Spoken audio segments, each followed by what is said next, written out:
Assalamualaikum warahmatullahi wabarakatuh. Waalaikumsalam. Kami dari kelompok 1 mata kuliah Filsafat Ilmu Lanjutan akan memaparkan terkait dengan materi filosofi dan kontekstualisasi ilmu manajemen SDM. Kami terdiri dari 3 orang. Yang pertama, Pak Ramsan. Kemudian yang kedua, saya, Triastuti Yeni Retnowati. Dan yang ketiga, Bapak Yakub Hendrawan Pranginangin.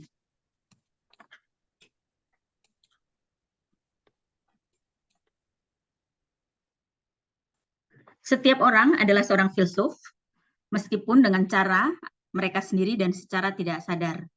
Karena bahkan dalam manifestasi sekecil apapun dan aktivitas intelektual apapun, dalam bahasa terdapat konsepsi khusus tentang dunia.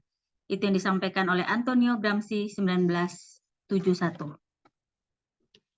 Suka atau tidak suka, kita menempati posisi filosofis setiap kali kita melakukan atau terlibat dalam penelitian. Ketika kita menggunakan laba atau ekuitas sebagai proksi untuk kinerja perusahaan, menurut Berli dan Chakrabarty tahun 1996.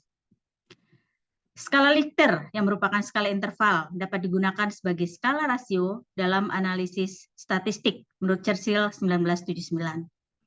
Demografis sebagai dasar untuk memahami perilaku kepemimpinan menurut Hamricks dan Mason 1984. Ataupun strategi manajerial berfokus pada pengurangan pekerja sebagai mode kontrol menurut Rawlinson dan Harsat 1994. Artikulasi posisi filosofis sering membantu kita menjelaskan terkait dengan penelitian yang dilakukan dengan cara di mana pembaca dan peneliti dapat memahami, mengikuti, memperluas, mengkritik, maupun menyangkal menurut Mir dan Watson 2001. Ini membantu kita melewati tautologi yang tidak dapat dipalsukan dan generalisasi yang tidak dapat diuji ke dalam ranah yang dapat ditindaklanjuti. Ketika ahli teori membuat klaim kebenaran tentang tindakan organisasi, penting untuk mengevaluasi asumsi yang terimplisit. Studi tentang filosofi itu sendiri memungkinkan kita untuk memahami organisasi dengan lebih baik, menghubungkannya dengan institusi sosial, ekonomi, politik, dan budaya secara lebih luas, serta memajukan pemahaman kita tentang kehidupan kerja. Dalam versi yang terbaik, ini memungkinkan kita untuk mengubah status quo, mengungkap ideologis elitis, menghormati kontribusi bagi mereka dan pekerjaan mereka yang menghasilkan nilai sosial. Orientasi filosofis diperlukan untuk mendelegitimasi penelitian yang menyembunyikan ideologi. Peneliti dapat menggunakan bahasa normatif untuk mendefinisikan masalah. Misalnya, seseorang dapat berkata, jika semua karyawan di perusahaan bekerja tanpa pamrih, kinerja akan meningkat. Jelas, pernyataan seperti itu tidak dapat diteliti secara empiris. Riset yang tidak mengklarifikasi asumsinya juga berisiko menjadi ideologis atau sarana untuk menguniversalkan kepentingan kelompok kecil di ranah organisasi. Misalnya, manajer puncak sebagai kepentingan keseluruhan. Pendefinisian filsafat bersifat terbuka serta berkelanjutan. Jika dalam sebuah pekerjaan yang sedang berlangsung, di mana kita berhenti sejenak pada saat tertentu untuk bersandar pada definisi yang paling berguna pada saat itu dan dalam konteks itu. Konsep definisi filsafat sebagai penyelidikan pertanyaan dasar tentang sifat realitas, pengetahuan, dan cara itu diperoleh, alasan, bahasa, dan moral, etika, serta nilai-nilai. Keyakinan bahwa filsafat bukan hanya masalah mengidentifikasi sifat, tetapi pemeriksaan cara dunia itu diatur. Ada 4 elemen penting untuk diskusi dasar filsafat, yaitu ada ontologi, epistemologi, metodologi, dan etik. Kita akan bahas satu persatu. Ontologi. Beberapa ahli teori berpendapat bahwa institusi adalah entitas abadi yang ditemukan oleh ahli teori melalui penelitian. Ontologi ini mengacu pada sifat yang realistik. Untuk memahami penerapan ontologi dalam studi organisasi, kita perlu pertimbangkan terkait dengan teori kelembagaan. Ini menurut Edward tahun 2016. Yang menganalisis berbagai perdebatan ontologis untuk menghidupkan pemahaman teoretikus tentang apa itu institusi, bagaimana mereka muncul, bagaimana mereka dipertahankan, dan bagaimana mereka berubah.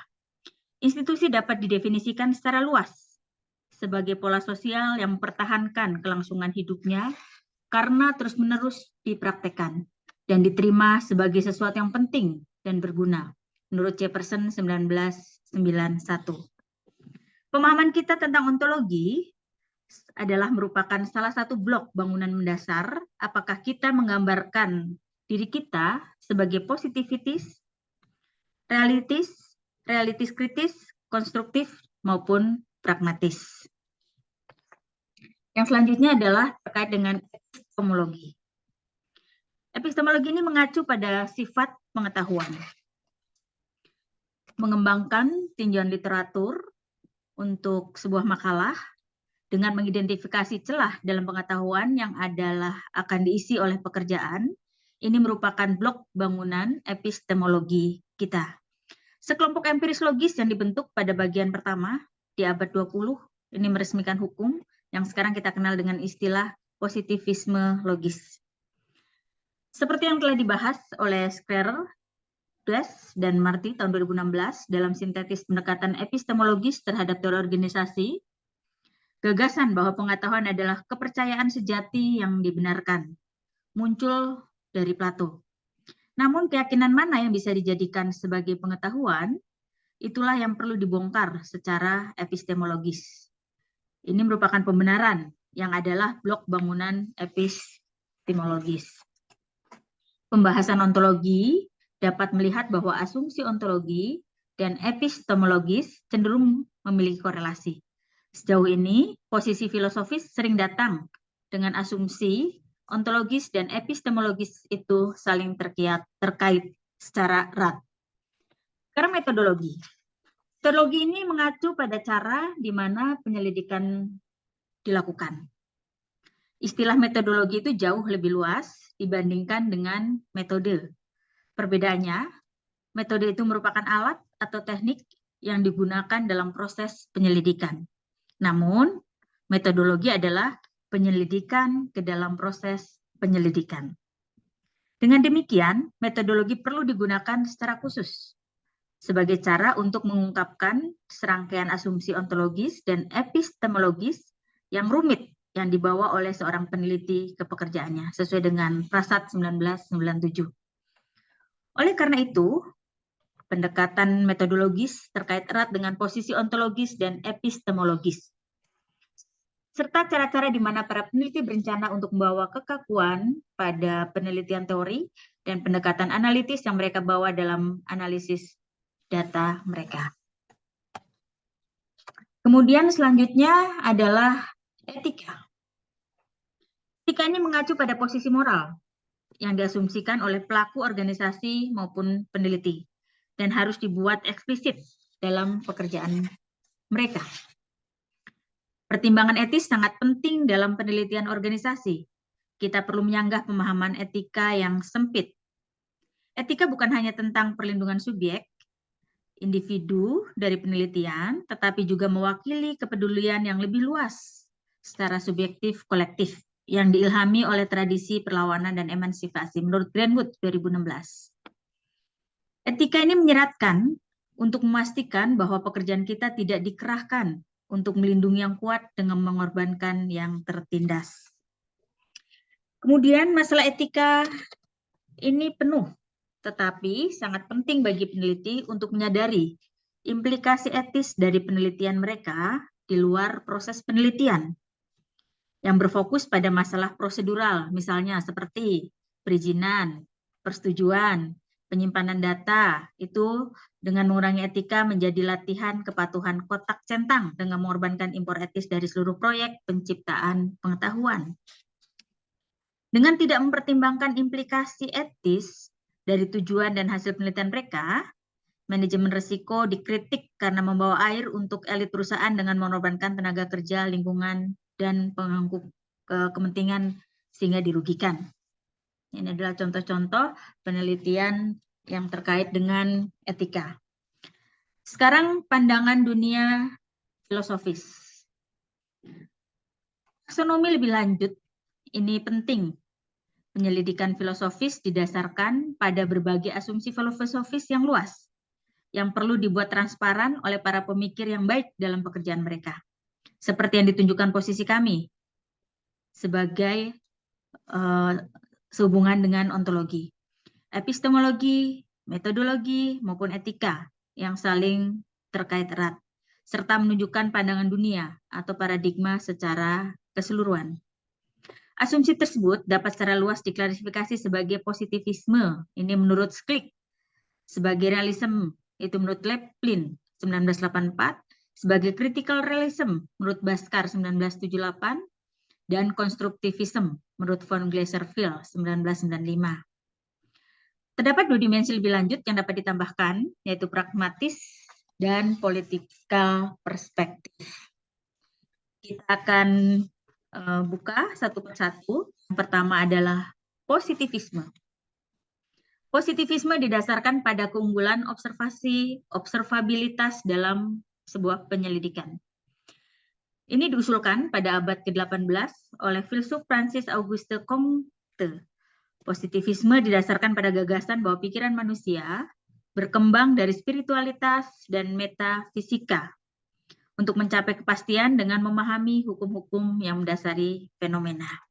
Gagasan Comte ini merekomendasikan bahwa pendekatan ilmiah yang diadopsi dalam matematika dan ilmu alam ini juga harus diadopsi dalam ilmu sosial. Pendekatan positivis terhadap teori manajemen dan organisasi ini dikenalkan dalam penelitian Frederick Taylor yang menyebabkan penerbitan buku yang sangat terkenal, yaitu The Principle of Scientific Management, Taylor 1911. Taylor memberikan argumen bahwa pengukuran proses kerja yang akurat diperlukan untuk menjadi dasar dalam menyusun dan melaksanakan strategi.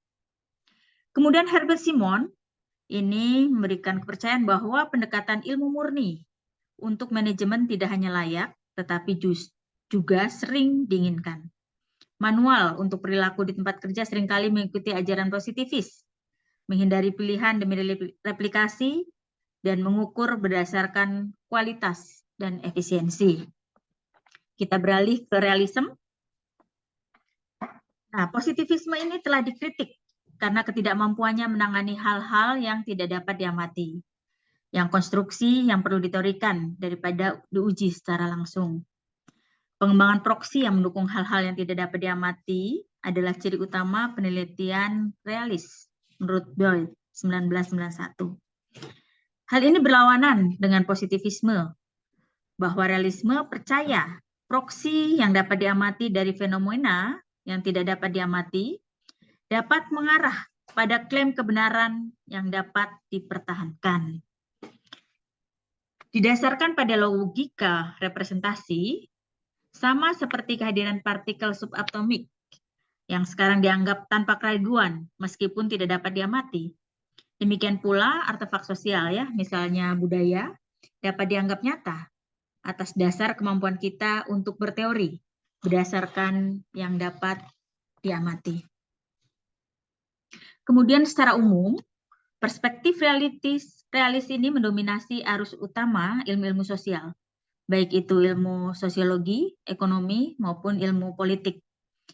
Dan tugas peneliti realis ini ada 3. Yang pertama adalah untuk mengembangkan konstruksi proksi yang menggunakan yang dapat diamati, tetapi mewakili yang tidak dapat diamati yang sedang dipelajari.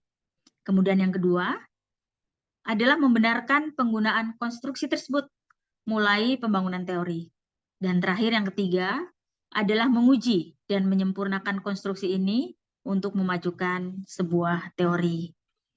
Dan sebagian besar teori organisasi arus utama seperti misalnya biaya transaksi, struktur industri, batasan organisasi yang telah digunakan di bidang kita untuk membuat klaim kebenaran tentang manajemen dan organisasi muncul dari posisi realis ini menurut Godfrey dan Hill 1995.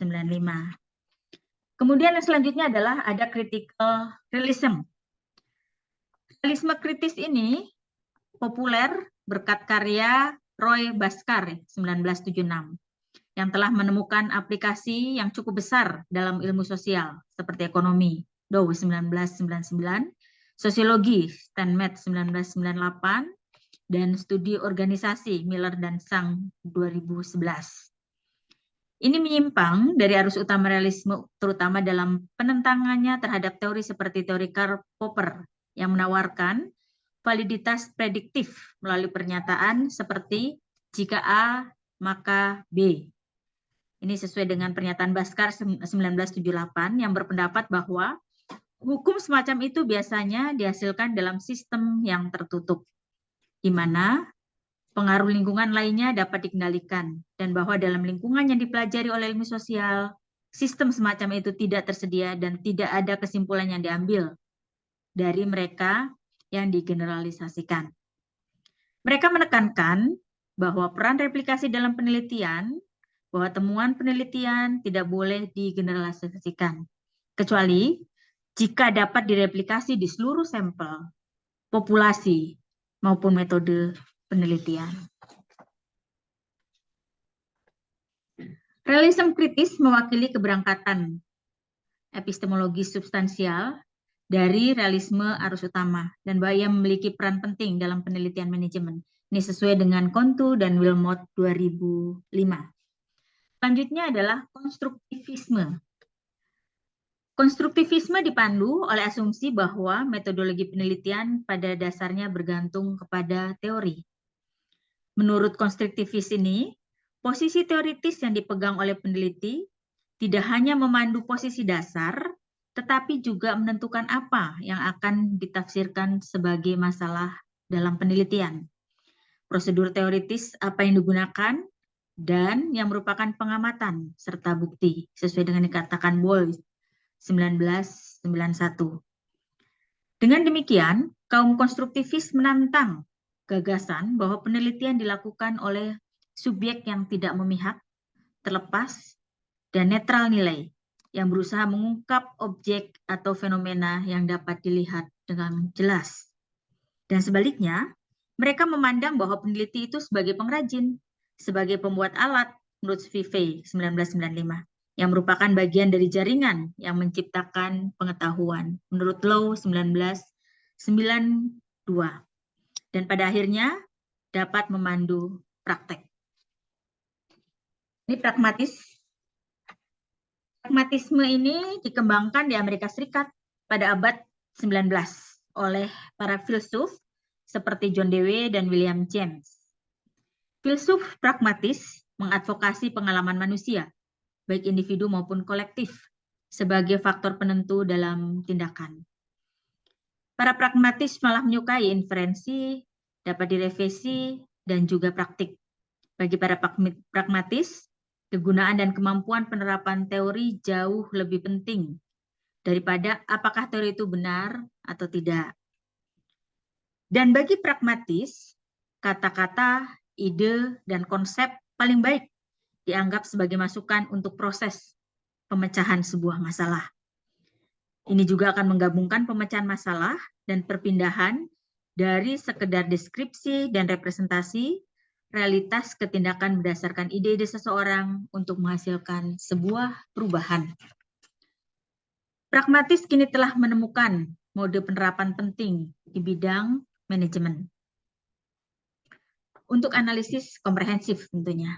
Ahli teori manajemen yang mendekati penelitian dan sudut pandang pragmatis cenderung mengembangkan konsep yang dapat diteliti dengan alasan bahwa konstruksi terbaik adalah yang dapat dipelajari. Dan fakta bahwa mereka mewakili konsep yang mereka rancang secara tidak sempurna adalah sesuatu yang harus kita pahami. Bloss telah membangun pragmatisme kontemporer, di mana definisi pengetahuan yang akan memajukan pendekatan organisasi untuk manajemen pengetahuan ini, dan yang dapat membantu manajer bertahan dalam suasana perubahan teknologi yang tepat tentunya. Yang terakhir adalah dimensi politik. Posisi filosofis tentu saja terkait erat dengan politik. Dalam karya mereka yang terkenal Sociological Paradigm and Organizational Analysis. Gibson Burrell and Gareth Morgan mewakili hubungan ini dalam bingkai Kartesian dengan satu sumbu, mewakili posisi filosofis yang dibagi menjadi pendekatan subjektif dan objektif terhadap realitas, dan yang lainnya merupakan bingkai politik, di mana menjadi sosiologi regulasi dan juga perubahan radikal. Ini menurut Burrell and Morgan 1979. Di sisi politik, mereka yang menganut gagasan regulasi cenderung mengidealkan mode pertukaran yang ditentukan pasar dan tidak memiliki banyak masalah dengan ketidaksetaraan. Dan selanjutnya kita sampai kepada kesimpulan. Kesimpulan dalam materi yang sudah disampaikan tadi adalah yang pertama, bahwa asumsi ontologis, epistemologis, dan metodologis dalam teori dan penelitian itu cenderung berkorelasi. Posisi filosofis seperti positivis, realis, realis kristis, konstruktivitis, atau pragmatis mengacu pada asumsi yang terikat erat. Positivis dan realis dapat divisualisasikan seperti memegang senter di dalam ruangan yang gelap. Mereka menerangi berbagai aspek realitas yang ada sambil melemparkan yang lain ke dalam bayang-bayang. Senter yang cukup dan seluruh ruangan menjadi terlihat serta dapat dipetakan. Sedangkan realis kritis juga percaya yang demikian, kecuali bahwa mereka memberikan perhatian khusus pada bagian mana dan dari ruangan mana yang menyala dan bagian mana yang dibiarkan gelap, memasukkan agensi dan ideologi ke dalam proses penelitian. Sedangkan konstruktivitis di sisi lain melihat realitas sebagai sebuah ungkapan liat yang kemudian dibentuk oleh peneliti menjadi bentuk dan pembaca menafsirkannya.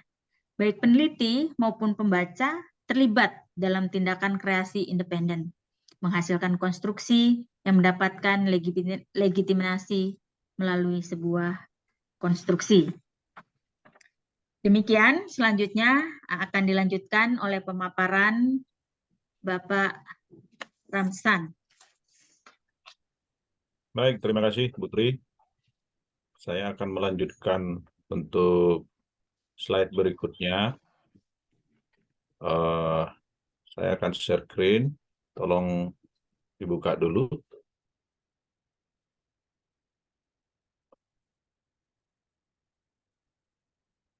Tolong dibuka dulu, Bu Admin, untuk share screen.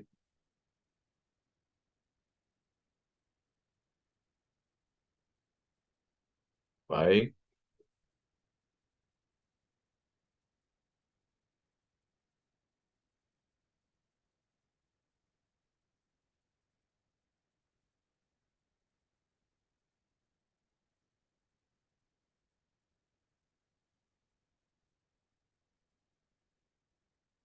Bagaimana filosofi dan teori-teori organisasi? Lingkup kajian organisasi selama ini telah berkembang dalam sejumlah teori yang menjelaskan, meramalkan, dan mengevaluasi tindakan organisasi dan juga pelaku organisasi. Kemudian, kita dapat menyimpulkan bahwa setiap klaim teori dan pengetahuan dipenuhi oleh sejumlah asumsi filsafat dan juga sikap dengan nilai politis. Bagaimana dari sisi positivisme dalam manajemen strategis? Pemikiran bahwa riset strategis yang digunakan oleh kaum positif adalah hanya memakai elemen yang dapat diukur dan membentuk konstruksi kompleks dari input sederhana. Hasil dari tindakan melibatkan model-model yang memiliki tingkat reliabilitas tinggi, namun terkadang dipertanyakan validitasnya.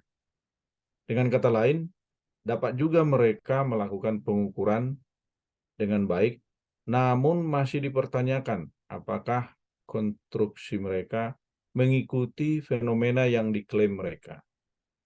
Ini disampaikan oleh Kipes, kemudian McDaniel tahun 2014. Bapak Ibu sekalian, bagaimana realisme dalam manajemen strategis berikutnya, yaitu posisi yang diambil kaum positif terus terlihat dalam wilayah khusus strategi seperti manajemen logistik, namun dikecam saat posisi tersebut berusaha menjelaskan tindakan manusia dalam perusahaan, terutama ketidakmampuannya menganalisa elemen tindakan yang tidak dapat diukur. Masalah yang dapat dan tidak bisa diobservasi dalam riset strategi tidak terselesaikan. Perspektif seorang realis dibuat untuk menganalisa hal yang tidak dapat diobservasi tersebut. Bagaimana dalam riset strategi? Dalam banyak bidang, hal yang jelas adalah berpegang pada realisme ontologis, di mana keberadaan fenomena dianggap sebagai hal yang lumrah. Contoh, tidak perlu ada dicantumkan. Kemudian, konstruktivisme dalam manajemen strategis. Salah satu permasalahan strategis realis adalah titik pandang subgrup tertentu dalam organisasi diberlakukan sebagai realitas organisasi. Riset dalam manajemen krisis menjelaskan bahwa krisis terkadang diciptakan bukan hanya oleh lingkungan eksternal, tetapi oleh pelaku organisasi yang penting memilih untuk membuat definisi peristiwa tertentu sebagai momen adanya krisis tersebut muncul. Riset dalam guncangan lingkungan menunjukkan bahwa tindakan manajemen tingkat atas dengan mengirim sinyal kuat ke konstituen organisasi dan dapat mempercepat tindakan pegawai untuk berkontribusi terhadap guncangan tersebut.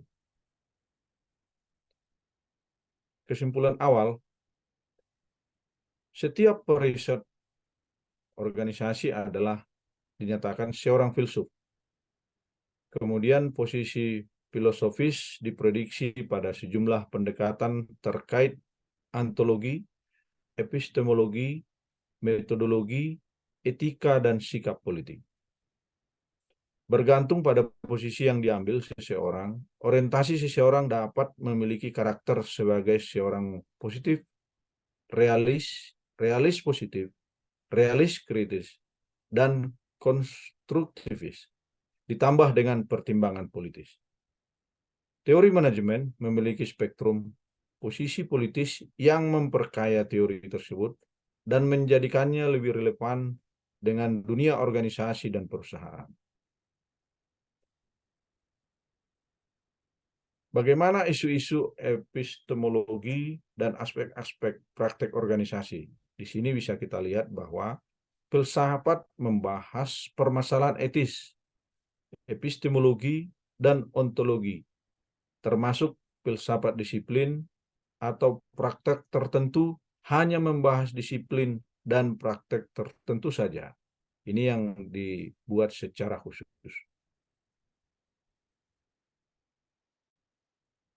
Kemudian kita lihat dari epistemologi, ada dijelaskan seperti epistemologi berkenaan dengan pencarian, penjelasan, apa artinya mengetahui sesuatu, yaitu mengerti pengetahuan.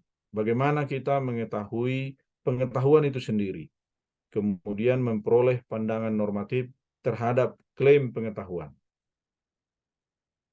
Epistemologi adalah berbagai tipe berbeda dalam hal mengetahui karakter, arti, kekuatan atau batasannya, hubungan, dan kriteria yang dipakai untuk menilai klaim atau pendapat.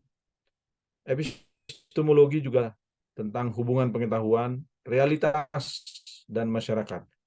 Kemudian nilai yang terlibat dalam upaya mengetahui sesuatu peran dari subjek yang mengetahui subjektivitas, bahasa, kemampuan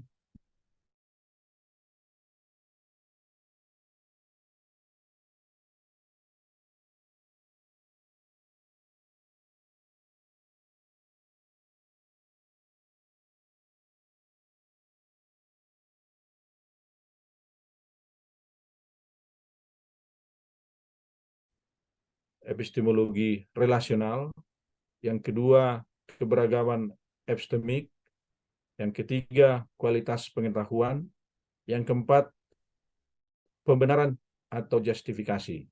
Ini akan kami jelaskan satu-satu, satu persatu, yaitu yang pertama epistemologi relasional. Ini dalam upaya mengekspresikan ide bahwa semua yang berkenaan dengan apa yang diketahui oleh yang mengetahui dan yang diketahui itu sendiri. Hal ini adalah tugas penting epistemologi untuk menjelaskan dan mencermati keberagaman potensial. Hubungannya dengan pengetahuan, yaitu pengetahuan manusia terkait dengan banyak hal. Bagaimana untuk memulainya? Beberapa hal harus kita permudahkan dengan menggunakan beberapa metode. Hubungan menunjukkan keadaan, yaitu dengan mengetahui apa yang terlibat dalam hubungan ini adalah lebih sulit, dan upaya epistemologi adalah berusaha memperoleh pengertian reflektif. Ide kebenaran dan filsafat, perhatian banyak dicurahkan pada filsafat, memberinya definisi, memberikan arti, menemukan kriteria utama dan cukup, dan lain-lain beberapa hal lain. Kemudian membatasi diri untuk mengatakannya bahwa hubungan mengetahui selalu mengharuskan dipenuhi kriteria normatif yang melibatkan ketidakadaan kesalahan atau kebenaran. Bagaimana keberagaman epistemik? Ini dijelaskan, yaitu keberagaman bukan muncul mendadak, namun berhubungan dengan keadilan terkait kompleksnya realitas. Ini ditinjau dari pertanyaan, kemudian penjelasan yang strategis, kemudian dimensi of knowledge, dan yang terakhir yaitu informasi. Bagaimana menyikapi pertanyaan itu, yaitu dari 4 sisi. Yang pertama adalah pertanyaan fakta, yang kedua pertanyaan makna, yang ketiga pertanyaan orientasi, yang keempat pertanyaan identitas. Strategi penjelasan disampaikan seperti berikut ini, yaitu beberapa pertanyaan terkait dengan penjelasan dan strategi. Penjelasan beberapa terdapat dalam perbedaan epistemik. Kemudian strategi tersebut dapat dihubungkan dengan dimensi pengetahuan, yaitu perbedaan cara dan tingkat abstrak konkret bagaimana realitas itu diketahui. Karenanya, hal yang masuk akal untuk membedakan strategi yaitu dengan nomologikal, kemudian teologikal, kemudian hermeneutikal, dan terakhir naratif. Kita akan menjelaskan bagaimana yang dimaksud dengan nomologikal. Ini melibatkan hukum statistik dan deterministik dalam cakupan umum yang berbeda. Hukum-hukum ini ada dalam banyak ilmu pengetahuan, dan walau terkadang ditempatkan dengan terminologi yang kurang tepat, juga merupakan peran penting dalam kegiatan sehari-hari seperti penggunaan hukum gravitasi. Beberapa ahli teori berusaha menemukan penjelasan nomologis, contohnya pada struktur organisasi. Bagaimana dari sisi penjelasan teologis? Ada dua tipe, fungsional dan intensional. Keduanya menggunakan akhir, tujuan, dan terkadang tujuan yang sama. Aspek budaya organisasi memampukan penjelasan teologis untuk mengatasi perubahan lingkungan dengan memberi penjelasan fungsional. Penjelasan teologis dapat dihubungkan dengan pertanyaan terkait orientasi. Penjelasan hermeneutikal yaitu seperti penjelasan melibatkan makna, contohnya teks, potongan seni, aspek bangunan, dan lain-lain. Hal hermeneutik memiliki pertanyaan tentang makna. Contoh lainnya adalah makna aktual atau yang diberikan seseorang pegawai terkait struktur formal perusahaan. Makna ini dimengerti contohnya dalam hal nilai-nilai dasar masyarakat sekitar. Dari sisi dimensi pengetahuan, kita melihat dari abstrak menjadi konkret. Ini adalah memberikan gambaran abstrak seperti pihak luar yang menyadari bagian ini karenanya memperoleh pengetahuan abstrak tentang perusahaan. Pengetahuan dia dapat menjadi konkret jika bagian sosial laporan dibacakan atau jika memungkinkan dengan syarat beberapa kriteria terpenuhi. Dari sisi universal menjadi individual, yaitu laporan tahunan yang disebutkan adalah tentang perusahaan sendiri, kemudian dari ditunjukkan pertumbuhan jumlah pegawai sebesar 2% dan ini bersifat lebih umum. Kemudian dari theoretical ke contentful. Ini adalah terkait berbagai jenis entitas seperti organisasi, bangunan, fenomena fisik, makhluk hidup, lukisan, dan lain-lain. Yang keempat adalah data informasi dan pengetahuan. Data adalah representasi dari simbolik yang berfungsi sebagai materi untuk menjawab pertanyaan dengan syarat bahwa aturan terkait representasi dalam keadaan efektif, koheren, dan dimengerti dengan tepat. Informasi menjawab pertanyaan agar ketidakpastian si penanya hilang. Jawaban terkadang menghubungkan dan menginterpretasi berbagai data, namun dengan mengesampingkan kepastian yang diindikasikan, tidak menjelaskan apakah hanya percaya bahwa ia telah memperoleh informasi yang tepat. Informasi dapat menjadi pengetahuan dalam hal yang dapat dijelaskan. Dari sisi kualitas pengetahuan, ada beberapa kriteria kebenaran. Yang pertama adalah konsistensi, artinya adalah tidak mengandung kontradiksi atau ketidakterkaitan. Kemudian yang kedua adalah kecukupan empiris, yaitu klaim cocok dengan penemuan empiris. Yang ketiga adalah applicability, yaitu secara umum dapat dibicarakan dan dilayani secara baik. Kemudian secara konteks atau reliability, nah ini dapat secara konkretnya adalah situasi dapat menghilangkan efek yang mengganggu kesimpulan yang baik. Kemudian dari segi kedalaman makna, pengetahuan tentang algoritma tanpa mengerti penggunaannya bukanlah hal yang lengkap. Pengetahuan ini juga dilihat jika konsultan tahu tentang struktur formal perusahaan tertentu tanpa mengetahui latar belakang sejarah perusahaan, struktur perusahaan yang khusus, makna aktual terhadap bentuk perusahaan dan lain-lain, maka pengetahuan si konsultan tersebut juga tidak memiliki kedalaman makna. Kedalaman makna dapat juga menunjukkan kepada sejumlah pertanyaan yang dimunculkan. Dari segi sumber pengetahuan, perbedaan antara pengetahuan yang diperoleh dari omongan orang lain dan pengetahuan yang diperoleh dari pengalaman sendiri. Selain mengetahui dari omongan orang lain, dalam epistemologi terkadang dibahas dengan judul kesaksian. Setiap orang memiliki pengetahuan yang diperoleh dari pengalaman, dan pengetahuan ini dibuat secara eksplisit.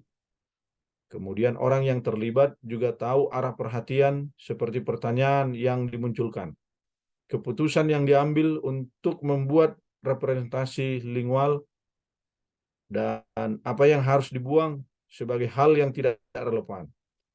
Bagi mereka, keberadaan dalam ketidakadaan representasi bukanlah masalah karena tetap mampu menghubungkannya dengan pengalaman yang muncul, yang dialami. Yang keempat adalah pembenaran. Argumen sebelumnya terkadang dianggap sebagai pembenaran pengetahuan atau diklaim. Dalam hal pengetahuan nomologis, pembenaran akan berbeda dari pandangan naratif. Keberagaman kualitas dapat mempengaruhi pembenaran. Ini adalah contoh, si S mengenal P. Nah, di abad 20, epistemologi, sebuah pendekatan tidak lazim yang menyatakan bahwa S mengenal P. Jika dan hanya I, maka P benar, P percaya, dan ini dinyatakan dalam I3. S dibenarkan untuk percaya P, pengetahuan dibenarkan sebagai justified untuk S. Kemudian yang kedua adalah epistemologi kebajikan. Ini seperti berfokus pada orang, bukan pada properties atau unsur kepercayaan. Pandangan S mengenai P tidak dapat berdiri sendiri, tetapi perlu mengacu sebagai S, sebuah lingkungan tertentu yang penuh dengan lingkup intelektual tertentu. Kesimpulan, semua pengetahuan bersifat normatif, yang artinya bahwa mengetahui bersifat bukan sebagai penerimaan pasif atau bukan konstruktif murni. Kemudian memberikan perhatian adalah syarat agar kita mengetahui suatu hal. Kemudian yang berikutnya adalah kesadaran reflektif terhadap kebenaran argumen epistemik dan keberagaman potensial kualitas pengetahuan adalah penting dalam memberi perhatian. Pembenaran harus mempertimbangkan perbedaan dan keberagaman, juga mempertimbangkan justifikasi. Demikian yang kami sampaikan. Slide berikutnya akan disampaikan oleh Pak Yakub. Kami persilakan. Terima kasih Pak Ramsan.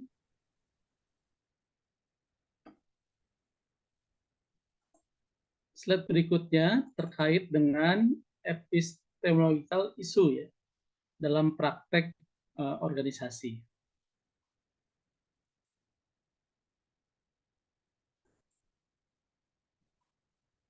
Praktek organisasi terkait dengan isu epistemologi ini mencakup dua hal ya.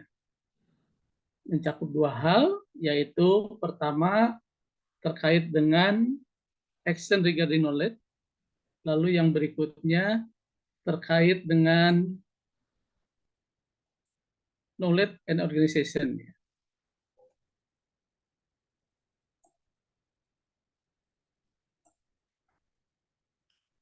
Nah, di yang pertama ini apa yang menjadi isu epistemologis dalam praktek organisasi ini sebenarnya dilatar belakangi oleh artikel ini yang ditulis oleh Fritz Schipper ini, berfokus pada bagaimana dia mengeksplorasi isu-isu epistemologis yang terkait dalam praktek organisasi. Jadi sebenarnya fokusnya di situ ya. Nah, dalam arti apa sebenarnya pengetahuan berperan sehingga epistemologi yaitu rasional menjadi relevan. Nah, untuk menjawab pertanyaan inilah sebenarnya artikel ini difokuskan sehingga membutuhkan eksplorasi yang lebih lanjut. Nah, terkait dengan pertanyaan eksplorasi lebih lanjut ini, ada dua hal yang ditindaklanjuti. Pertama adalah terkait dengan tindakan terkait pengetahuan. Di dalam tindakan terkait pengetahuan ini dinyatakan bahwa poinnya adalah tindakan mengenai pengetahuan itu sendiri. Misalnya, pada kebijakan yang melibatkan apa, yang disebut sebetulnya manajemen pengetahuan itu. Juga mencari di sini kreativitas dan inovasi serta membuat klaim publik atas pengetahuan itu sendiri. Menumbuhkan kebijakan intelektual anggota perusahaan juga sangat penting. Di sini juga dikenal ada istilah knowledge management ya, atau manajemen pengetahuan. Dinyatakan bahwa manajemen pengetahuan membutuhkan pengetahuan tentang pengetahuan itu sendiri. Nah, kalau kita lihat knowledge management, sebenarnya knowledge management itu adalah kumpulan perangkat, teknik, dan strategi untuk mempertahankan, menganalisis, dan mengorganisasi, serta meningkatkan dan membagikan pengetahuan dan pengalaman. Menariknya sebetulnya apa yang disampaikan oleh Fritz Schipper ini, sekarang tahun 2020 ini kalau kita amati, itu baru terbit namanya Standar Knowledge Management. Itu ISO 30.401 tahun 2022. Nah, ini menarik apa yang disampaikan oleh Fritz Schipper ini beberapa puluh tahun sebelumnya. Ternyata pada 2022 ini sudah dibuat standar internasionalnya untuk memandu semua organisasi terkait dengan knowledge management ini. Nah, mencari pengetahuan baru, menumbuhkan kreativitas, itu sangatlah diperlukan. Itu alasan pertama terkait dengan isu-isu epistemologis dan praktek organisasi. Berikutnya kita lihat alasan yang kedua. Alasan yang kedua itu bagaimana pengetahuan dan praktek organisasi. Nah, kalau kita lihat berkenaan dengan peran pengetahuan dan praktek organisasi, seseorang mungkin berpikir tentang bidang tindakan yang berbeda. Baik itu mengenai pertama, barang dan jasa primer, pengetahuan yang digunakan untuk masing-masing memproduksi atau mewujudkan serta membangun produk atau servis tersebut. Yang kedua juga pengetahuan dan praktik organisasi terkait dengan urusan internal manajemen dan organisasi itu sendiri. Dan yang ketiga, pengetahuan dan praktik organisasi mencakup juga segala sesuatu yang menyangkut tata kelola yang baik atau good governance. Nah, hal-hal ini sebenarnya relevan terkait dengan tata kelola yang baik, terkadang dianggap sebagai CSR, Corporate Social Responsibility, atau tanggung jawab sosial kewarganegaraan korporat, seperti misalnya audit, pemantauan, dan kualitas kinerja organisasi. Sebenarnya isu utama dari pengetahuan dan praktik organisasi yang baik adalah transparansi, integritas, keterbukaan, dan penghindaran penipuan, di mana orang dapat bertanya bagaimana kaitannya dengan epistemologi. Nah, inilah sebenarnya di dalam epistemologi, dalam praktek terkait dengan good governance, hal-hal inilah yang dibahas. Nah, kita lihat satu persatu. Di dalam kaitannya dengan praktek good governance, maka mau tidak mau di situ adakan membahas terkait dengan apa yang namanya transparansi. Lalu terkait juga dengan apa yang namanya integritas. Beberapa kosakata ini sebenarnya berputar di sekitar gagasan tanggung jawab sosial organisasi. Sementara yang lainnya lebih menekankan pada gagasan kewarganegaraan korporat. Dalam konteks praktis, perhatian kepada tata kelola yang baik itu menjadi relevan pada saat ini. Yang pertama adalah terkait dengan transparansi. Transparansi disebutkan sebagai poin penting dalam kaitannya dengan tata kelola. Hal ini bisa menyangkut bisnis, pemerintah, perawatan kesehatan, atau apapun. Di dalam artikel ini dicontohkan bahwa sejak tahun 2005 itu sudah ada organisasi transparansi internasional. Ada Komisi Uni Eropa, bahkan meluncurkan gagasan transparansi Eropa. Banyak contoh yang lain ya. Nah, di tahun 2002 sendiri itu juga di Amerika ada namanya Sarbanes-Oxley Act. Dia juga terkait dengan transparansi ini. Transparansi dianggap penting karena dianggap kritis, baik untuk sektor swasta. Kenapa? Karena berkontribusi pada keputusan dan intervensi yang diambil oleh pemerintah dan masyarakat. Sehingga harapannya dengan transparansi memudahkan baik pemerintah maupun swasta untuk memverifikasi kinerja dan kepatuhan mereka terhadap hukum. Nah, sehingga seringkali jargon budaya transparansi ini menjadi kental di organisasi, apakah organisasi pemerintah maupun organisasi swasta. Nah, itu yang terkait dengan transparansi. Banyak contoh sebenarnya terkait dengan transparansi ini. Kita mengenal bagaimana kasus Enron Ahok ya, nah, terkait dengan manipulasi keuangan dan hubungan kerja yang buruk. Nah, ini beberapa contoh yang mengglobal sehingga penting terkait dengan transparansi ini terus dibicarakan sebagai pilar tata kelola organisasi yang baik. Nah, kita bisa simpulkan dari transparansi ini, dari perspektif epistemologi rasional dapat dikatakan bahwa hukum ini menanyakan kurang lebih secara implisit pertanyaan-pertanyaan khusus. Dengan cara ini, kekuatan hukum seharusnya membuat semua konflik kepentingan yang dapat diketahui terlihat oleh dunia luar dengan mendapatkan jawaban tanpa ada yang tersisa tersembunyi. Berarti bahwa masalahnya seharusnya menjadi transparan. Nah, yang kedua, kita akan masuk kepada apa yang dikatakan integrity. Nah, bicara dengan integritas, integritas ini berasal dari bahasa Latin integer, yang berarti sesuatu seperti utuh, lengkap, holistik, paripurna, ya, tidak terputus dalam satu bagian. Konsep ini digunakan dalam banyak konteks berbeda, baik seperti bidang kedokteran, teknologi, bahkan etika ya, dan bidang lainnya. Integritas selalu melibatkan properti, kondisi atau situasi yang sangat dihargai, dipertimbangkan dalam kerangka keutuhan. Bertindak dengan integritas berarti bertindak utuh. Apa yang dilakukan memang sesuai dengan apa yang dikatakan. Jadi bisa dikatakan integritas ini satu antara kata dan perbuatan.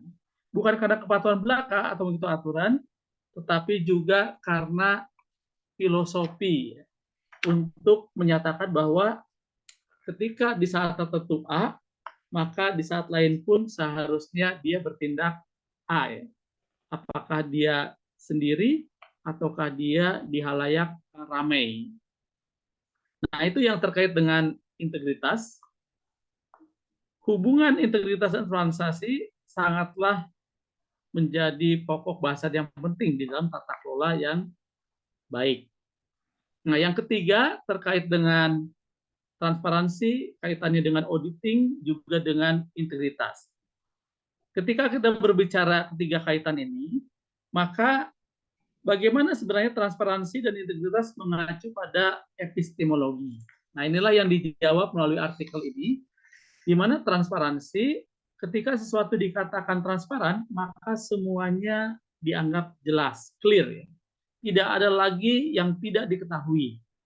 Apapun yang dipermasalahkan tidak memiliki cakrawala yang kabur. Ya. Semuanya transparan dalam arti bisa terlihat di permukaan.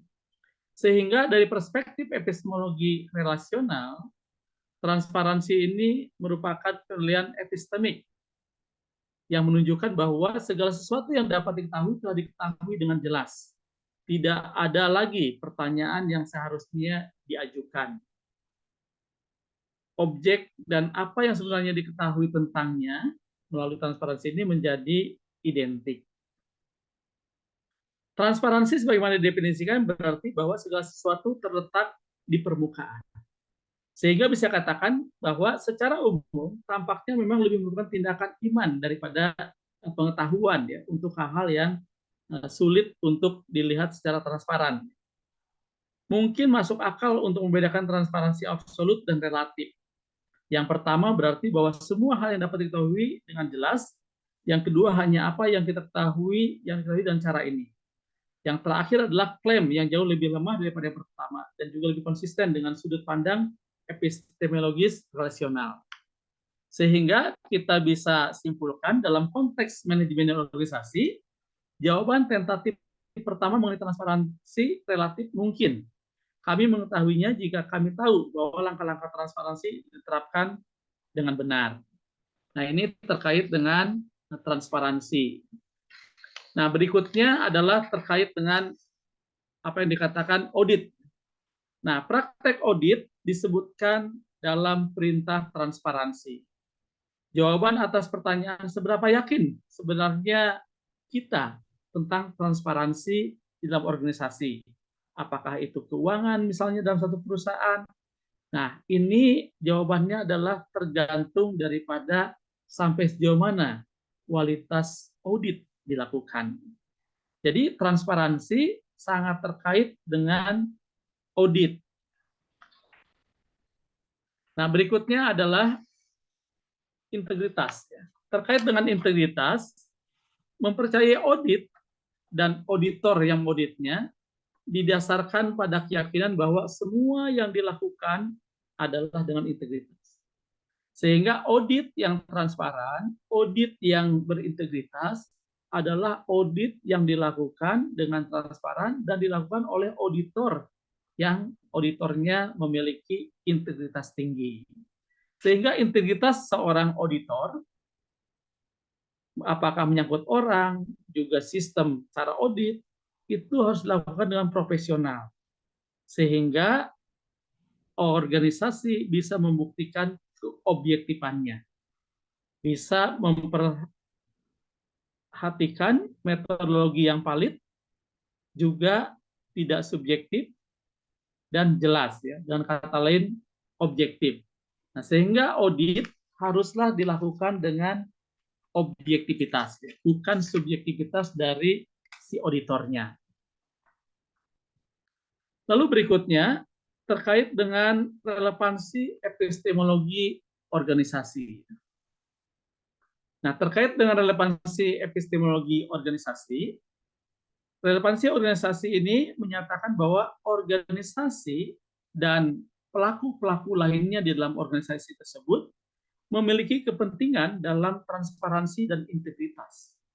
Setidaknya harus sadar akan kesulitan yang dihadapi, resiko, dan dampak penilaian yang terjadi dari praktek organisasi. Sehingga bisa disimpulkan di dalam relevansi epistemologi ini, bahwa epistemologi dalam konteks good governance atau dalam konteks tata kelola memang sangat relevan. Sebagai contoh misalnya sourcing ya. Jadi electronic sourcing.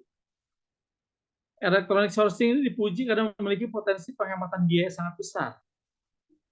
Kisaran kemungkinan pemasok menjadi lebih besar, bahkan di seluruh dunia, dan organisasi dapat mengatur dengan bantuan perangkat lunak, seperti lelang mereka sendiri untuk barang atau jasa yang mereka beli. Nah, dengan proses sourcing ini, electronic sourcing ini, banyak penghematan dan transparansi yang bisa dilakukan. Nah, inilah salah satu bukti relevansi prakteknya kepada organisasi. Nah, kalau kita kaitkan dengan relevansi saat ini, di mana praktek-praktek good governance atau istilahnya kita kenal di Indonesia khususnya ya, itu kita kenal praktek good corporate governance, tata kelola yang baik, itu paling tidak kita mengenal istilah tarif. Tarif itu tidak lain berisi 5 aspek, yaitu transparansi, accountability, responsibility, independensi, dan fairness. Nah, jadi kalau kita bisa lihat relevansi artikel prinsipal ini dengan perkembangan di era disrupsi era 2022 ini, ternyata dari tadi faktor-faktor yang penting untuk tata kelola itu integritas, transparansi, dan audit, kita lihat berkembang menjadi tarif, transparansi, accountability, responsibility, independensi, fairness. Nah, kita bisa melihat bahwa begitu relevansinya artikel ini sampai saat ini dan mengantarkan pada konsep yang lebih utuh. Nah, sebagai penutup, apa yang bisa kita ambil dari paparan terkait dengan epistemologi di dalam praktek manajemen dan organisasi ini?